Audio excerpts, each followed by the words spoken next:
Bonjour à tous et bienvenue sur Synapse, la chaîne qui vous parle de ce qu'il se passe dans la tête de votre chien. Aujourd'hui, nous allons prendre le temps de parler des renforçateurs. Si vous ne l'avez pas encore vu, je vous invite à aller voir notre vidéo sur l'éducation positive qui explique les différents types d'éducation et leur définition. Comme nous l'avons dit sur Synapse, nous travaillons avec des méthodes positives, et nous nous appuyons beaucoup sur le renforcement positif pour apprendre tout ce que nous souhaitons à nos chiens. Nous utilisons donc des renforçateurs pour signifier aux chiens « Oui, c'est bien cela que j'attends de toi ». Mais qu'est-ce qu'un renforçateur ? C'est un stimulus agréable pour l'individu qui le reçoit. Tout simplement. En disant cela, vous comprenez déjà qu'un renforçateur pour un individu donné peut ne pas en être un pour un autre. Et pour que votre chien apprenne bien, il faut que les renforçateurs que vous utilisez constituent réellement des récompenses pour lui. Ainsi, il est récompensé et ressent du plaisir. Sa motivation à reproduire ce qu'il venait de faire avant la récompense va augmenter. Et cela me permet de vous dire que récompense et motivation sont intimement liés. Mais la motivation, c'est quoi exactement ? De nombreuses définitions existent et des livres entiers lui sont consacrés. Les grandes entreprises ont d'ailleurs bien compris que la productivité était meilleure lorsque les employés sont motivés. Voici une définition possible de cette notion de motivation donnée par Robert J. Vallerand et Edgar Thiel en 1993.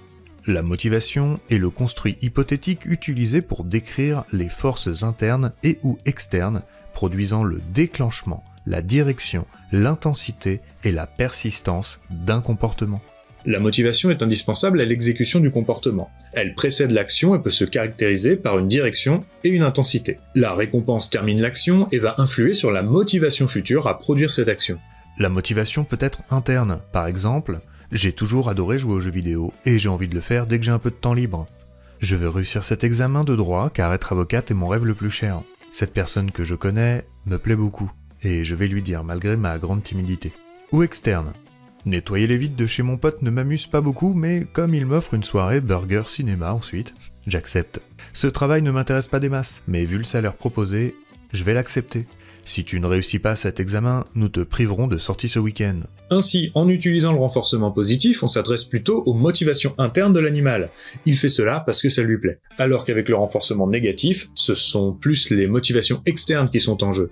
S'il le fait pas, le désagrément va continuer. Paradoxalement, le renforcement négatif permet de retrouver un équilibre interne. Une fois le soulagement obtenu, l'individu n'a pas particulièrement envie de recommencer son action, sauf s'il y a de nouveau une contrainte qui le force à le faire. Dans le renforcement positif, en revanche, le plaisir ressenti crée un déséquilibre. En réalité, ce déséquilibre s'exprime par la modification de la motivation interne de l'individu. Il aura donc envie de reproduire cette action pour ressentir à nouveau du plaisir. Mais revenons à nos renforçateurs. Nous l'avons dit, un renforçateur est un stimulus qui va avoir valeur de récompense. Il dépend donc directement de la motivation de l'individu. Plus exactement, pour être apprécié et donc de bonne qualité, il doit correspondre à ses motivations. Chez le chien, les renforçateurs les plus courants sont la nourriture, le jeu, les caresses et le contact social. Mais le sexe, le pouvoir et la réussite peuvent également constituer un renforçateur puissant. Chez l'humain, on peut ajouter l'argent. Vous voyez donc qu'il est impossible de parler de récompense sans s'intéresser à l'individu qui la reçoit. Pour certains chiens, les caresses sont désagréables, d'autres n'aiment pas le fromage mais aiment le steak haché, d'autres encore préfèrent le jeu à la nourriture. Et comme le dit Roman Fraissinet, tu vas voir un panda, tu lui dis 1 million d'euros ou du bambou, il va prendre le bambou, et il a raison. Pour chaque individu, il faut donc répondre à la question « Qu'est-ce qu'il apprécie le plus ?» Constituer sa wishlist n'est pas du temps perdu, loin de là. Plus vous connaîtrez les préférences de votre chien, plus il apprendra rapidement, car il sera motivé. Oui, enfin, la motivation c'est bien, mais il en faut pas trop non plus.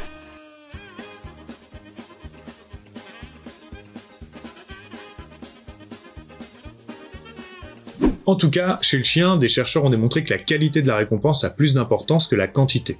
Chez l'humain, la quantité peut avoir une valeur majeure. Recevoir 1 euro et 100 000 euros ne va pas générer la même motivation. Conséquence pratique, prenez des récompenses de qualité moyenne pour le travail facile, comme les exercices simples à la maison, et gardez les jackpots, c'est-à-dire les récompenses préférées pour les situations complexes, comme par exemple un pas bouger devant son meilleur copain qui arrive dans un parc et le nargue avec un bâton. À cela, il faut ajouter l'habituation à la récompense. En effet, le chien se lasse s'il obtient toujours la même récompense. Logique. Si nous mangeons chaque jour du poulet rôti, même si au départ c'est notre plat favori, il y a un moment où tout autre aliment paraîtra plus attrayant.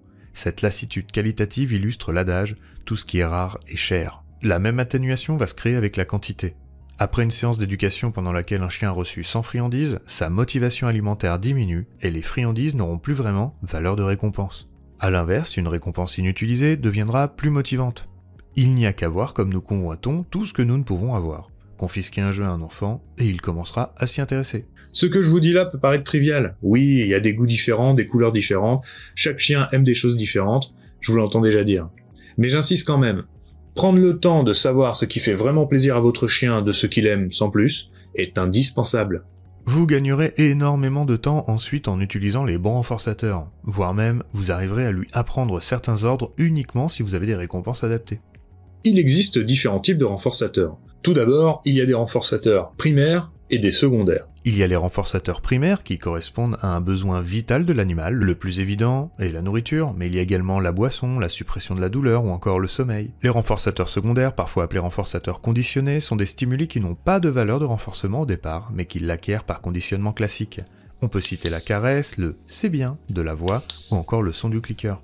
Mais il y a aussi des renforçateurs impératifs versus des renforçateurs atténués. Le renforçateur impératif est un renforçateur qui correspond à un besoin ou une envie très forte du chien. Son utilisation permet un apprentissage plus rapide. Cette notion renvoie à l'efficacité immédiate du renforçateur dans une situation donnée. Elle reflète la motivation de l'individu et peut donc varier au cours du temps. Ce sera par exemple la nourriture pour Anubis lorsqu'il n'a pas mangé depuis très longtemps. Mais le renforçateur sera qualifié d'atténué quand il correspond à une motivation moindre de l'animal. Cette classification est en lien direct avec la notion d'habituation à la récompense. Typiquement, la nourriture est un renforçateur atténué pour Anubis à la fin d'une journée de tournage, pendant laquelle il a été grassement récompensé.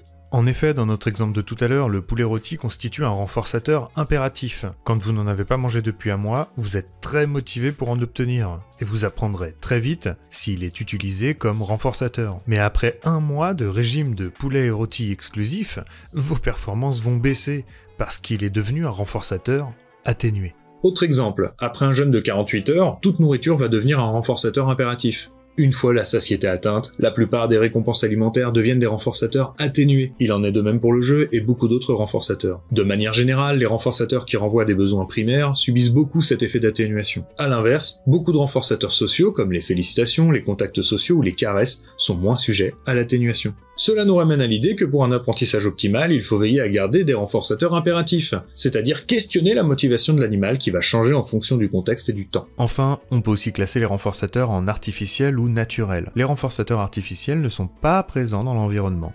Il s'agit par exemple de la nourriture et des jouets. Ils sont souvent choisis au début de l'apprentissage. A l'inverse, les renforçateurs naturels sont directement présents dans l'environnement de l'individu. Par exemple, vous demandez à votre chien de s'asseoir alors qu'un autre chien arrive pour jouer. Il s'exécute. Vous lui donnez alors l'autorisation d'aller jouer, et le jeu avec son congénère devient un puissant renforçateur naturel. Lorsqu'un comportement est en cours d'apprentissage, il est intéressant de trouver un renforçateur naturel pour arriver à le maintenir sans recourir à des artifices. La caresse, les relations sociales, le droit de renifler toutes les odeurs constituent de très bons renforçateurs naturels. Notez aussi que c'est grâce à ces renforçateurs naturels qu'il est possible de ne pas avoir toute sa vie des récompenses alimentaires sur soi pour son chien. Et pour ceux qui souhaitent ne pas utiliser de récompenses alimentaires du tout par peur que le chien devienne dépendant, je vous renvoie à notre vidéo sur le sujet. Et maintenant, à vous de jouer. Posez-vous la question de ce que préfère votre chien, et n'hésitez pas à le mettre dans les commentaires. Vous verrez, je suis sûr, des récompenses très différentes, et si vous ne savez pas quoi répondre, c'est qu'il est temps de faire quelques tests. Voilà, les renforçateurs n'ont plus de secret pour vous, alors c'est parti, vous pouvez commencer à apprendre efficacement des comportements à votre chien. J'espère que vous avez appris des choses dans cette vidéo, et si c'est le cas, qu'est-ce qu'on dit? Qu'est-ce qu'on dit? Qu'est-ce qu'on dit? Oh bah, qu'est-ce qu'on dit? Ah oui, à la semaine prochaine.